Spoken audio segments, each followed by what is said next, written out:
New History for Granite video?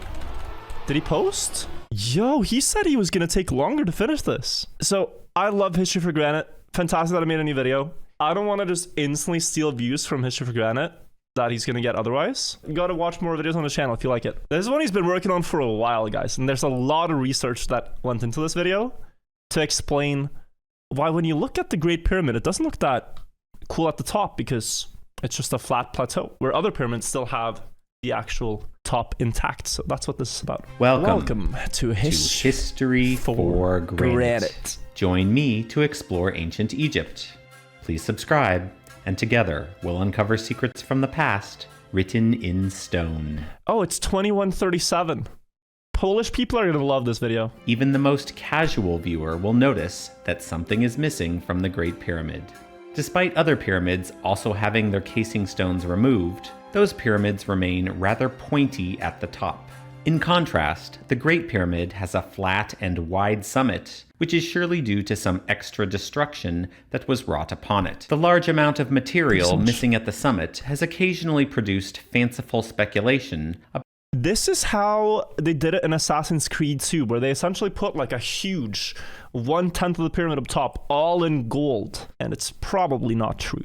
It's missing a pyramidion, a top stone, but it probably wasn't gold. Like, isn't it crazy? Like, if you're a tourist and you go to Giza and you don't know much about the pyramids, I think you'd naturally think that this pyramid in the back here is better. It looks about equally tall, and it looks cooler because it has the casing stones, right? It looks more special. Another pharaoh might be incentivized to give the Great Pyramid a haircut to diminish the accomplishment of Khufu. Projecting power over one's predecessors was a common practice by the king. This is so fascinating. Yeah, he's saying basically like maybe some other pharaoh griefed the top of the pyramid to make Khufu look like a lesser king than the current king is. This is fascinating. This is the tomb of King Unas. And what he did is he took a mural and then just wrote over it and wrote his pyramid text here, like the tomb text of how King Unas was, over something that belonged to Khufu, just straight up. Kings of ancient Egypt. But the Great Pyramid has stood for 4,500 years, and it's not hard to imagine the damage was a slow attrition wrought by the recklessness of visitors for millennia. This is a safe and rather boring explanation. If rolling blocks off the top of a pyramid is so much fun, why have other pyramids been spared this form of entertainment? So that is a theory, right? Have you guys seen these videos on TikToks where people like all carry a huge boulder and then roll it off a mountain or drop it into a lake from a cliff or something?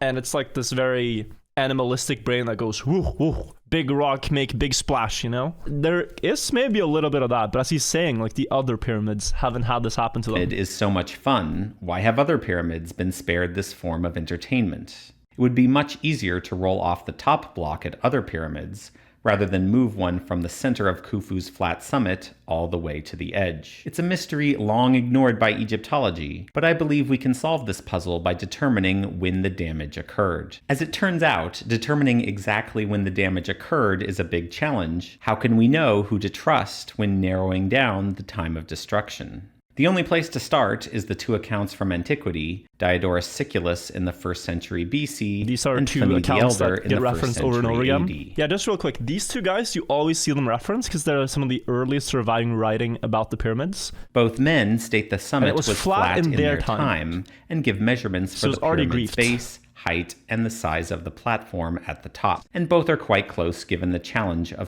Is plethora an actual measurement? Yeah, they're giving it in cubits. What's a cubit? It's the measurement from the tip of your hand to your elbow. And it was the royal cubit was the pharaoh's tip of the finger to the elbow, which is 0.53 meters. Considering Pliny came after Diodorus and Pliny's platform is measured smaller, it's safe to assume they witnessed the same condition of the pyramid. For the ancient accounts, some basic trigonometry gives us a missing height of a little under 1.5 meters. This would be about 3 courses of stone removed from the Great Pyramid if the capstone was only 1 course tall. Okay, yeah, so what he's saying is that if you take the measurements from antiquity, this is what it would look like all the way up at the white here. Stealing or knocking off the pyramidion was the only degree to which ancient Egyptians seem to have dismantled the summit. And keep in mind, like with these writings, for 2,000 years, the pyramid was built 4,500 years ago. So for the next 2,000 years until Pliny the Elder and Diodorus Siculus, really only the top has been griefed, but I also think maybe that's a product of it having the casing stones. Because if the casing stones are just a smooth surface, it's very scary to climb 140 meters. Like when the casing stones are gone and you have steps like a ladder, it's easier. By the year 1395, a noble Frenchman from Anglour witnessed the large-scale removal of the casing stones. About halfway up the slope, there were certain masons who were using tackle to remove the great hewn stones which form the facing of the granary, and were letting the stones down to the bottom. What? Wait, I thought they didn't know. I thought, so the working theory had been that they were removed in an earthquake. But there's actually a written testimony? Removal of the casing stones. This testimony also counters a textbook narrative that it was an earthquake in the early 14th century that shook the casing stones loose. It's more likely that the earthquake seriously damaged Cairo. However, it becomes dramatically more difficult to track the pyramid's height after the casing stones were removed. The problem is that with the core of the pyramid exposed, visitors start measuring the height of the pyramid by counting the courses on their way up. This would seem like a simple and reliable method of accounting, but it turned out to be the worst possible way to observe the structure. Egyptologist Georges Goyen studied the courses of the Great Pyramid in 1978, and he writes, quote, "During my ascents, I had naturally counted the number of steps. But depending on the path I took, I noticed each time that the number was not the same. Like, even though they're layers, they're so worn down that you're gonna maybe miscount. And course did not all have the same height, although the whole course was built on the same horizontal plane." End quote. Goyen is describing that while the casing stones may have been kept even horizontally, the backing stones behind them would sometimes double up smaller blocks to equal the height of one course of casing. Thus, if you're counting steps beneath you, it's easy to accidentally count a single course twice because you step up 2 times. Furthermore, errors made by climbers would... Just look how tall this thing is. They built this so... Are you guys not fascinated? Like, this is one of the coolest pyramid pictures I've seen. Tiny-ass climbers, and you have this entire mountain of rocks with a structure inside of it. It's crazy. How long did they take to build? The estimate is 30 years, but it's only based on the fact that that's how long that Pharaoh was alive. Here is a table with step counts of visitors to the Great Pyramid centuries after the casing stones were removed. Let's look at this. 220, 210, 250, 260, 204, 230, 204 again, 208, 208. A lot of people are getting 208. 208 seems like the most common, right? Albert Lowenstein here with 260 must have... Like, what is he doing? Did he fall? The number of courses trends down as you move forward in time, and so it's tempting to interpret the pyramid as shrinking. You're going to laugh, but only 3 of these testimonies accurately counted the number of courses on the pyramid in their time. I know this because the number of courses did not change in this era. The correct number was 206, Johannes, as listed Nathaniel, by Johann and Johann. Wansleben, Johannes Egmont, and Nathaniel Davison. The key to tracking damage at the summit was Davison's 17... This is so fascinating too. Look, this is the actual diary of Nathaniel Davison. I can tell you guys, because I know the backstory of this. History for Granite, the guy who did this video and a lot of others, just so in-depth research about the pyramids. He went to Stanford's archives in their library and asked to read this book and scan it and take pictures. He went and did in-person research and got pictures of this ancient book. Just look at this. Like, it's barely just kept together and everything. 65 testimony, in which he was the first person to document the individual height of each step up the pyramid. Davison's measurements are the most accurate until Flinders Petrie's landmark study over a century later. Just real quick, a lot of these things are very hard to find. Like, if you know about old pyramid testimonies of people who travel there, he's gonna love it. Anything that exists, because it's so hard to find. They're just forgotten, you know? So many books are written. Who's gonna read this random diary from 1750? It's not many people, but what he found in this diary is really fascinating, guys. Courses 1 and 2 had transposed measurements, and 3 other courses were accidentally recorded 1 foot shorter than reality. Lastly, Davison noted course 206 was exceptionally tall, just under 1 meter, which is about twice the height of the existing courses near the summit. On a tip from independent researcher Stefan Bergdahl, last year I tracked down Davison's original manuscript and found his handwritten notes and measurements. Included is a sketch of the summit with 6 scattered blocks, and I wondered if these were just the same stones from today moved around a bit. But Davison's diary also listed the length of the summit at 5.23 meters, and this is less than half of the size of the present summit at 10.96 meters. Just a random The discrepancy diary. was too large to be a measurement error, and so Davison saw more courses of the pyramid in 1765. With Davison's accuracy validated, I could now use his observations as reference points to evaluate other testimonies. Despite the number of courses fluctuating for centuries, summit observations and measurements always agreed with Davison. Okay, let's pause real quick. So al-Baghdadi, 5.7 meters, 5.4, 4.5. I don't know how Perez Sicard got it so wrong, but it's bigger than the summit was earlier in time with Diodorus Siculus and Pliny. I actually know a fascinating detail here. The first measurement, this one from Abdal Latif al-Baghdadi, like he's a huge leader, you know? But he was interested in the pyramids, but he's not going to climb the pyramid himself. So what he did is he had one of his, I think, slaves or people working for him, climb the pyramid with a big headscarf, and then he would go to the top, mark on the headscarf one spot, at the one edge, go to the other edge and mark the other edge of the headscarf, then carry that down, and then on the ground, they would measure how long it was between those two marks. So like he got the measurements without doing any work, and then Nathaniel Davison's out here with his notebook noting every single step. And even though the measurements varied by a meter or more, the oversized blocks at the summit always stood out to visitors. Moving backwards in time from Davison in 1765, we get numerous accounts of these 6 stones at the 6 stones, 6 feet long, 5 stones with one more appearing damage, so 6 stones. So the summit always had some 6 of which stones. explain there was enough space for 6 more stones that were then missing. A description from Paul Lucas in 1699 is the earliest account which describes the top course as about 6 oversized blocks.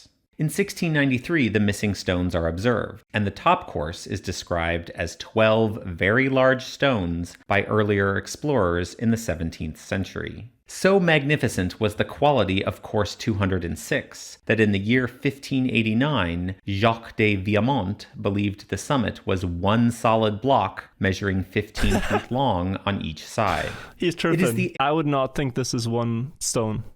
I think he was so exhausted when he got to the top, he was seeing things. But the stonework they have in some places, like the King's Chamber, for example, you could think maybe it's one stone. But just real quick, what this drawing shows, by the way, like you have all these layers that are the same size, right? And he said earlier that course 206 seems to be double of that in accounts, in height and the stones, the sizes of them. And at this point in time, 1700s, like 205 is the top course, but you see a little bit of the remnants of these massive boulders up top. The earliest European account with measurements comes from Marco Grimani around 1540. You can do this on YouTube? That's long crazy. steps. Extra credit to Grimani for also being the first person Bro, just draw the pyramid. What are you to doing? record the northern air channel exit around course 100.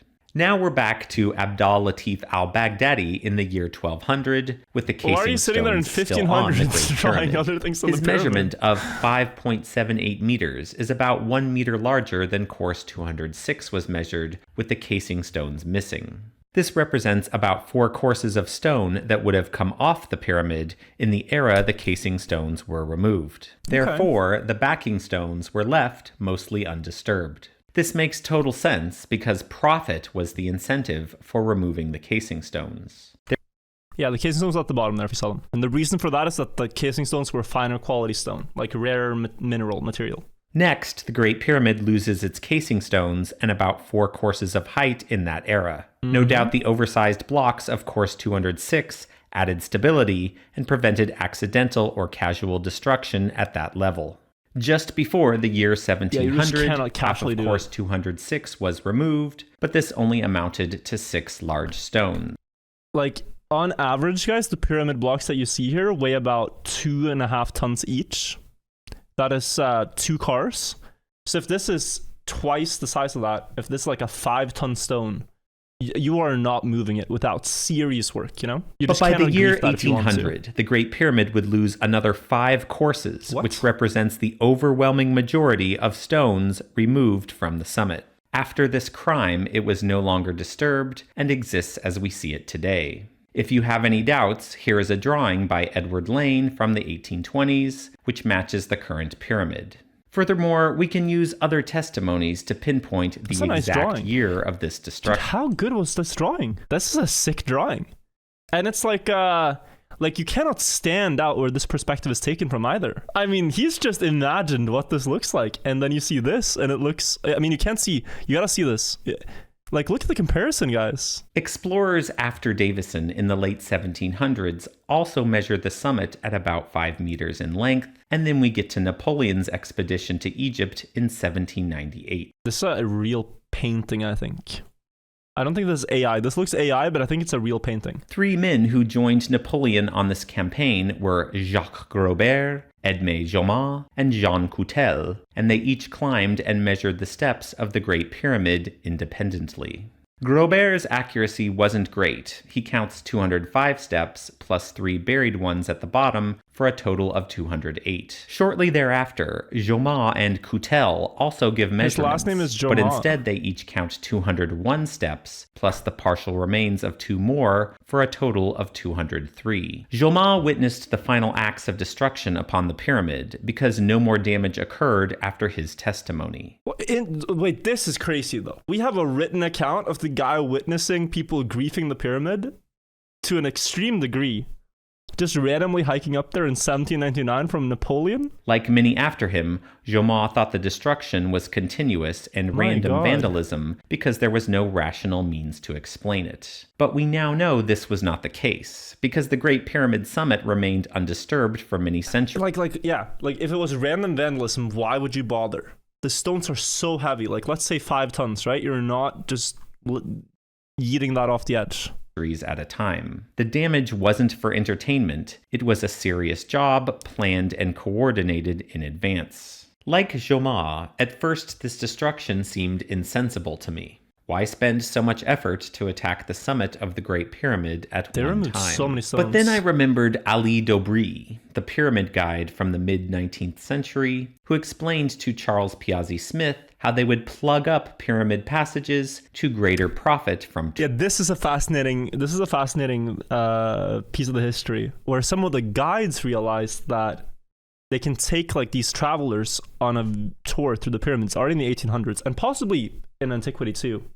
And they realized that if they show them the subterranean chamber, if they show them everything, it's gonna just take longer per tourist. So they started blocking passages. Like they started blocking the passage, the descending passageway to the subterranean chamber, just to not bother bringing people down there. So it's a quicker, like, go up the Grand Gallery, go to King's Chamber, and out kind of thing. That's what he's talking about here. The Great Pyramid summit, however, was still small and irregular until 1798, not a place suitable for chairs, tables, and a large gathering, which would pay the portage costs of bringing supplies to the top.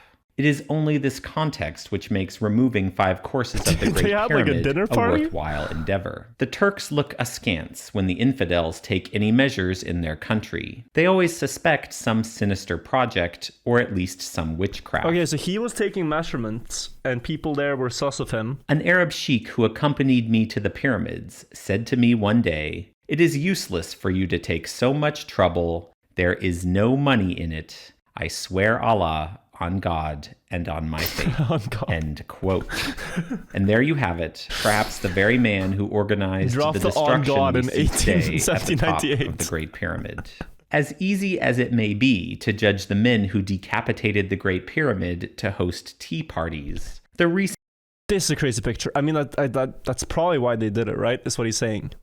Like, you want to take tourists to the top, you can't really have like parties and stuff up there. I mean, this dude in the back here has to be feeling like Zeus on Mount Olympus, getting fed grapes at the top of the Great Pyramid. Like, what? Recent century of tourism renovations may not look any different to future. This is one of the saddest parts of the entire pyramid. The Great Step. Can we get an 07 in chat for the Great Step? This is another part of the pyramid that was vandalized to help tourism. Originally, the Great Step had this huge niche, like this V. That's where you see all this patching if you follow the line. And they basically just patched this up and added a step to help tourists more easily climb up the pyramid. But if I remember right, this stone is granite. And it's likely a very instrumental part in understanding what the Grand Gallery was used for. But they just like completely patched it up with new stuff to make it easier for tourists. Only by understanding this cause and effect can we hope to preserve history for the people that follow us. In high heels! An effect can How? we hope to preserve. Did he carry you up there? You climbed the Great Pyramid in high heels? What? Maybe they put them on at the top, you're right. Anything for social media. Yeah, they did it for the Insta post. They really did. We must learn from This the is mistakes such of a the cool past video, though. to preserve our history for the future. Guys, Thanks to everyone who watched support this History for video Granite. to the end. Please Guy subscribe to the does channel to see so more of much this content. research. Like, he goes to research these ancient diaries and like no one's documented this stuff. It's been out there, and then he's able to infer based on the measurement. Like, it's so much research. His other videos are also all like this. I am a big fan, and yeah, go check that out. I'll comment as well. You always do such incredible research. Fascinating to be able to see how the pyramid has evolved over the years, and always looking forward to when you post. Smiley face.